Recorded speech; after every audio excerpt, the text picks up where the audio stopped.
أعوذ بالله من الشيطان الرجيم بسم الله الرحمن الرحيم ولا تأكلوا أموالكم بينكم بالباطل وتدلوا بها إلى الحكام لتأكلوا فريقا من أموال الناس بالإثم وأنتم تعلمون۔ ترجمہ: اور آپس میں ایک دوسرے کا مال ناحق نہ کھاؤ، اور نہ حاکموں کے بعد ان کا مقدمہ اس لیے پہنچاؤ کہ لوگوں کا کچھ مال ناجائز طور پر جان بوجھ کر کھا لو۔ اس آیت میں بادل طور پر کسی کا مال کھانا حرام فرمایا گیا، خواہ لوٹ کر ہو یا چھین کر، چوری سے یا جوئے سے، یا حرام تماشوں یا حرام کاموں، حرام چیزوں کے بدلے، یا رشوت یا جھوٹی گواہی سے، یہ سب ممنوع و حرام ہے۔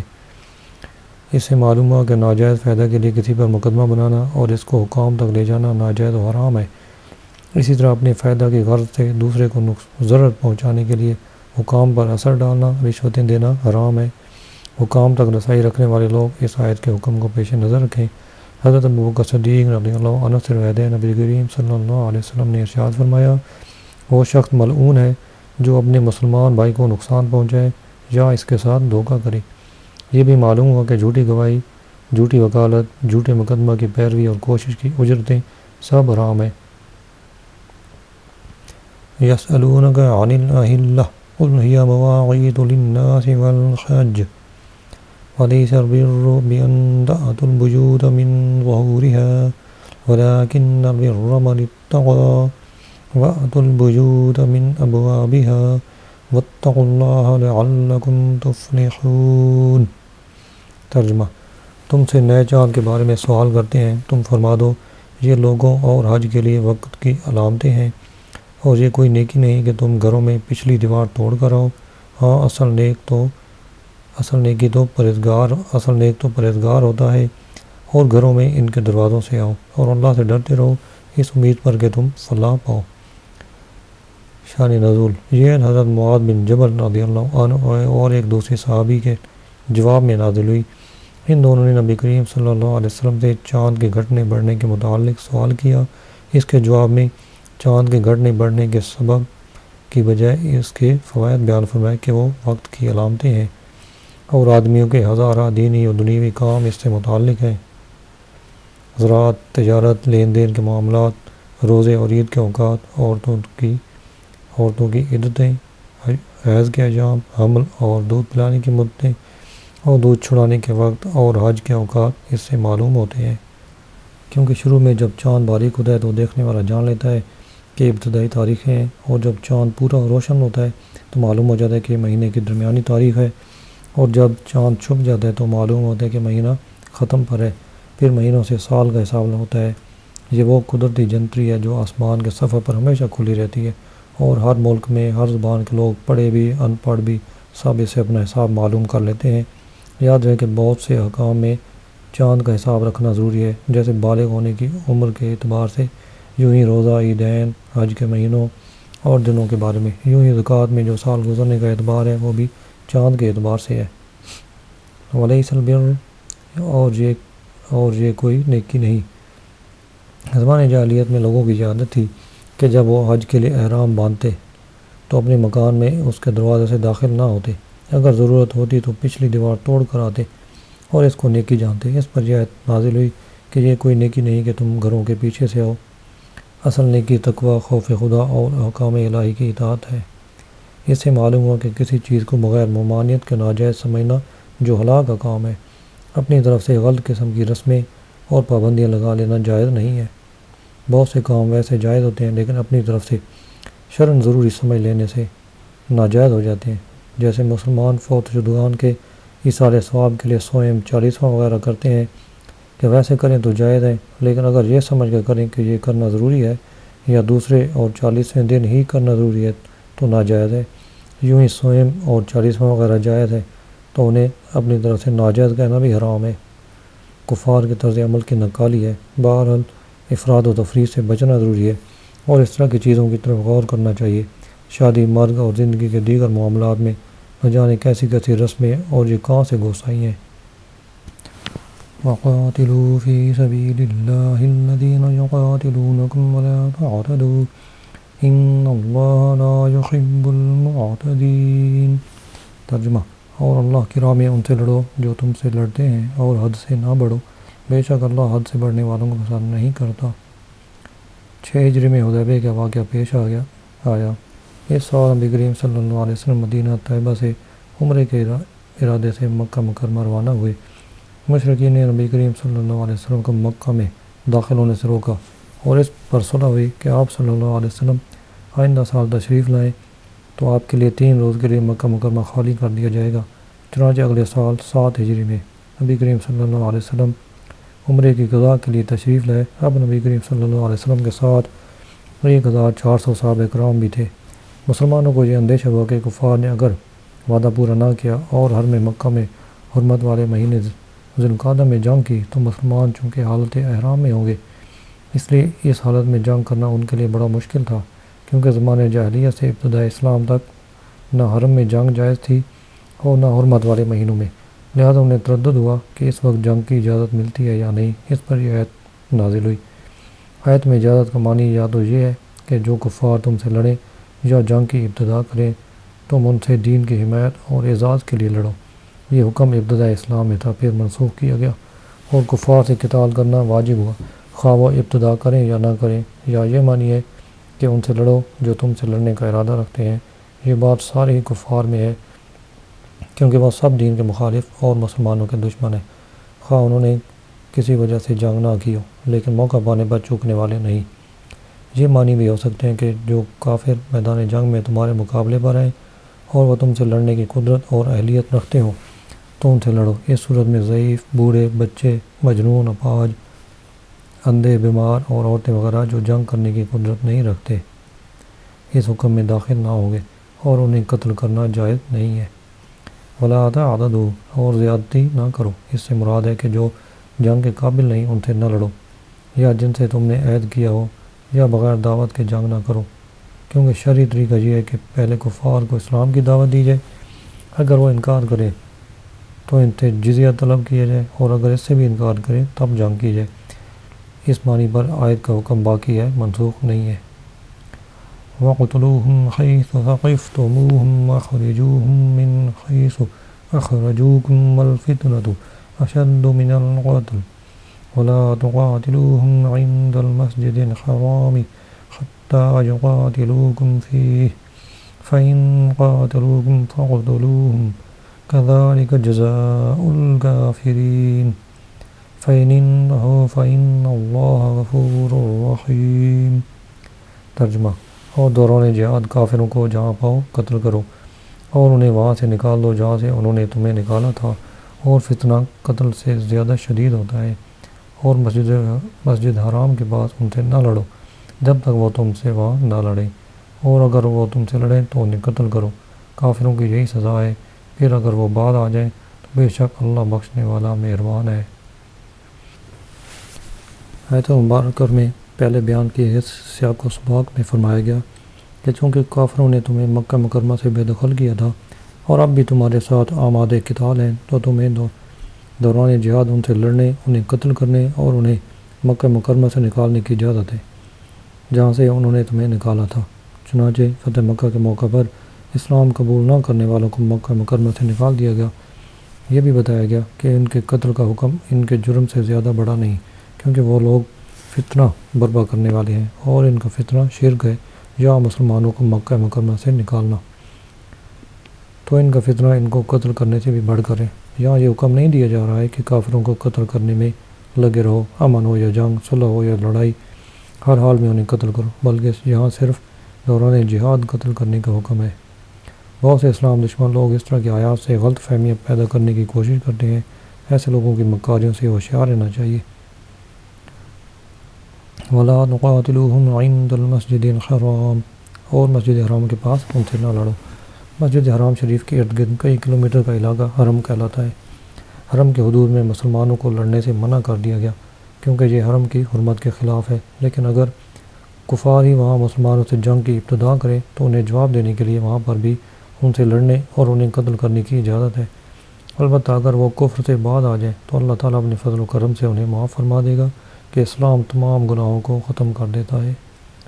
وقاتلوهم حتى لا تكون فتنة ويكون الدين لله فإن انتهوا فلا عدوان إلا على الظالمين۔ ترجمہ، اور ان سے لڑتے رہو یہاں تک کہ کوئی فتنہ نہ رہے اور عبادت اللہ کے لیے ہو جائے، پھر اگر وہ بعد آ جائیں تو صرف ظالموں پر سختی کی سزا باقی رہ جاتی ہے۔ عرب کے کافروں کے متعلق فرمایا گیا کہ ان سے تب تک لڑو کہ ان کا فتنہ یعنی شرک ختم ہو جائے اور ان کا دین بھی دین اسلام ہو جائے اور سرزمین عرب پر صرف ایک اللہ کی عبادت ہو۔ لہذا اگر وہ کفر و باطل پرستی سے بعد آ جاتے ہیں تو پھر ان پر کوئی سختی نہیں کی جائے گی۔ الشہر الحرام بالشہر الحرام والحرمات قصاص فمن اعتدى عليكم فاعتدوا عليه بمثل ما اعتدى عليكم واتقوا الله واعلموا ان الله مع المتقين۔ ترجمہ، ادب والے مہینے کے بدلے ادب والا مہینہ ہے اور تمام ادب والی چیزوں کا بدلہ ہے، تو جو تم پر زیادتی کرے اس پر اتنی ہی زیادتی کرو جتنی اس نے تم پر زیادتی کی ہو، اور اللہ سے ڈرتے رہو اور جان رکھو کہ اللہ ڈرنے والوں کے ساتھ ہے۔ مسلمانوں کو چونکہ حرمت والے مہینوں میں لڑنا نہایت بھاری لگ رہا تھا، اس لیے ان کی مزید تسلی کے لیے اللہ نے فرمایا کہ یہ حرمت والے مہینے میں جنگ کی اجازت اللہ کی طرف سے ہے، اور یہ اجازت کفار کی طرف سے حرمت پامال کرنے کی وجہ سے دی گئی۔ انہوں نے تمہیں عمرہ کرنے اور مکہ مکرمہ میں داخل ہونے سے روکا، لہذا اب اگر تم ان سے لڑتے ہو اور ان کا خون بہاتے ہو تو یہ حرم اور ماہ حرام کی بے حرمتی نہیں ہوگی، کیونکہ یہ اللہ تعالیٰ کی طرف سے اجازت کے ساتھ ہوگا، اور یہ سب لڑائی اصل میں حرمتوں کا بدلہ ہے، یعنی کافروں کا حرمت والے مہینے میں فتنہ و فساد کرنا حرمتوں کو پامال کرنا ہے، اور تمہارا جواب دینا اصل میں حرمتوں کا بدلہ لینا ہے، نہ کہ حرمتوں کو پامال کرنا۔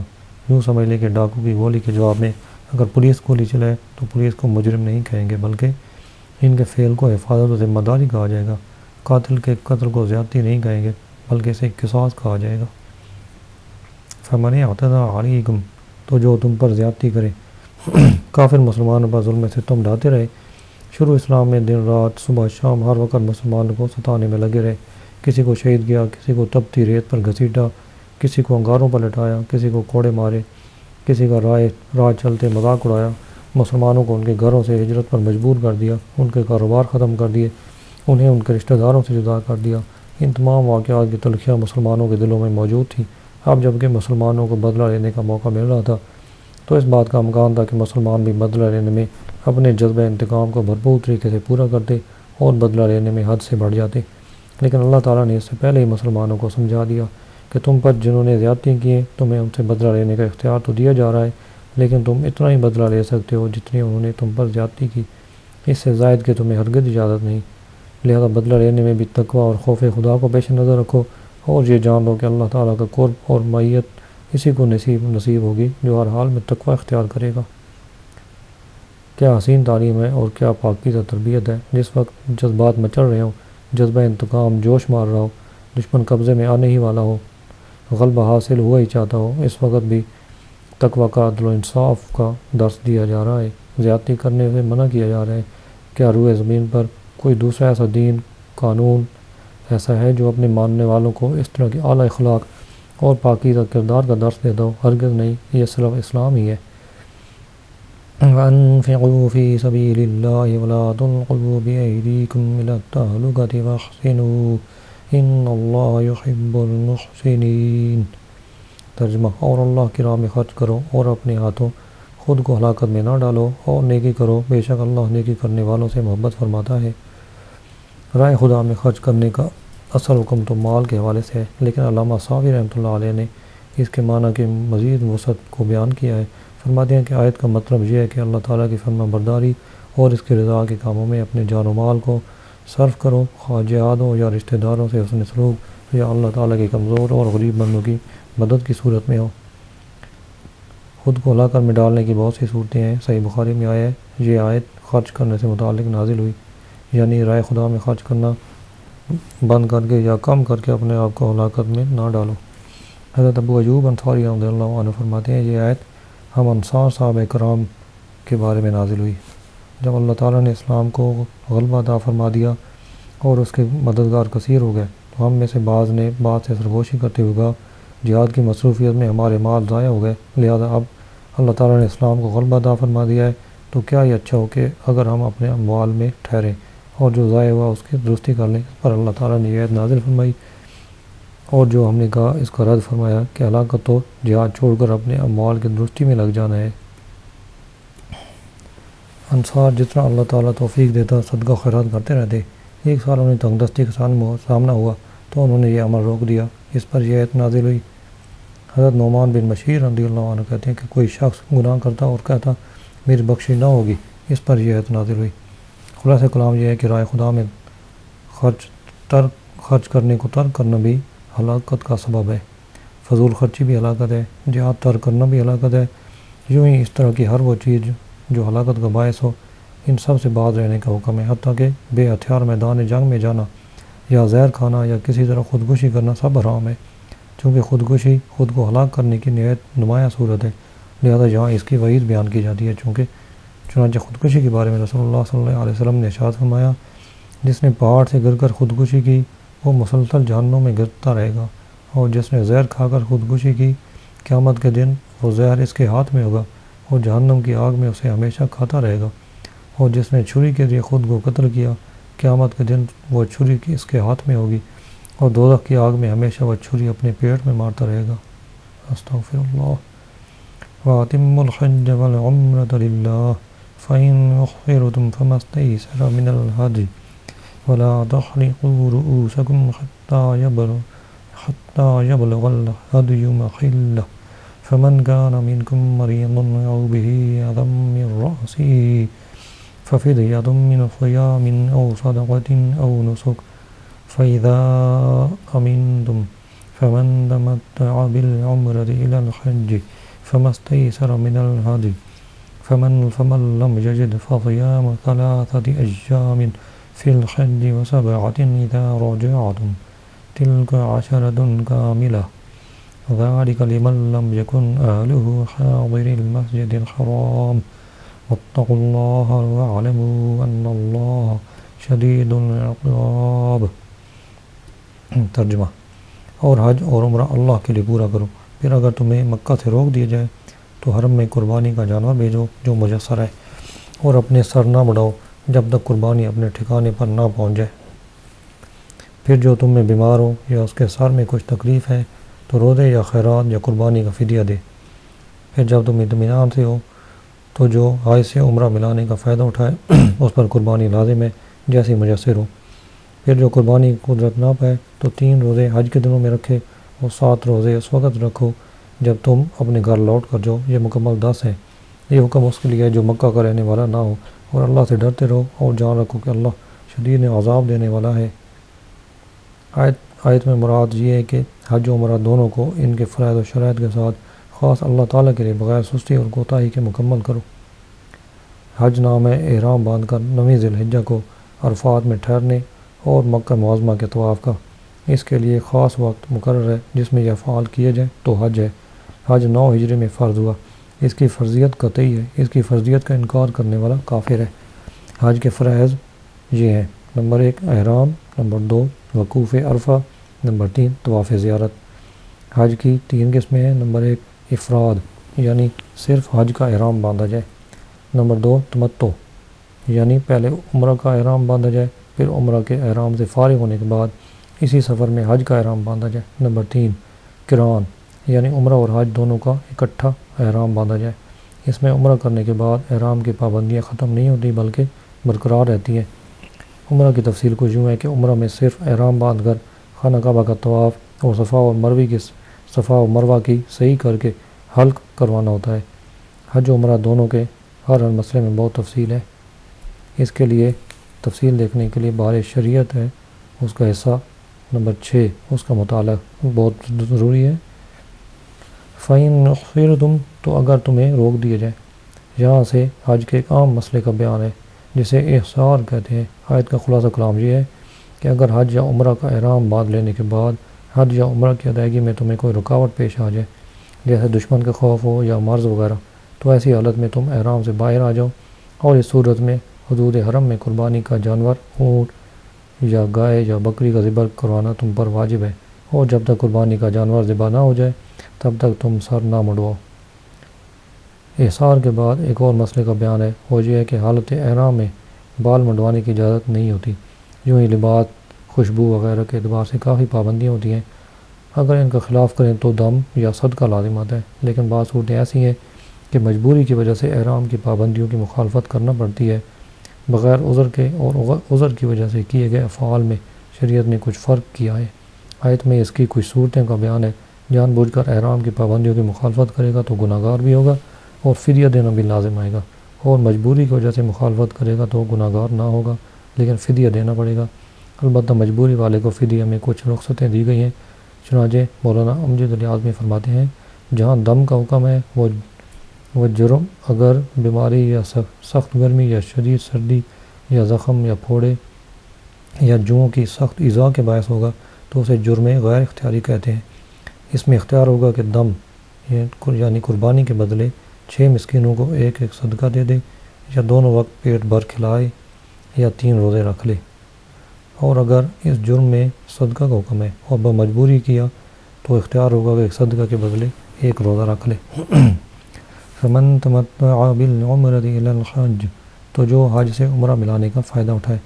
جو شخص ایک ہی سفر میں شرائط کا لحاظ کرتے ہوئے حج و عمرہ کی سعادت حاصل کرے اس پر شکرانے کے طور پر قربانی لازم ہے، اور یہ قربانی عید کے دن والی قربانی نہیں ہوتی بلکہ جداگانہ ہوتی ہے۔ اور اگر قربانی کی قدرت نہ ہو تو اسے حکم ہے کہ 10 روزے رکھے، ان میں سے 3 روزے حج کے دنوں میں، 1 شوال سے 9 ذی الحجہ تک، احرام باندھنے کے بعد کسی بھی 3 دن میں رکھ لے، اکٹھے رکھے یا جدا جدا، دونوں کا اختیار ہے۔ اور 7 روزے 13 ذی الحجہ کے بعد رکھے۔ مکہ مکرمہ میں ہی رکھ سکتے ہیں لیکن افضل یہ ہے کہ گھر واپس لوٹ کر رکھے۔ حاضر المسجد الحرام، مکہ کے رہنے والے۔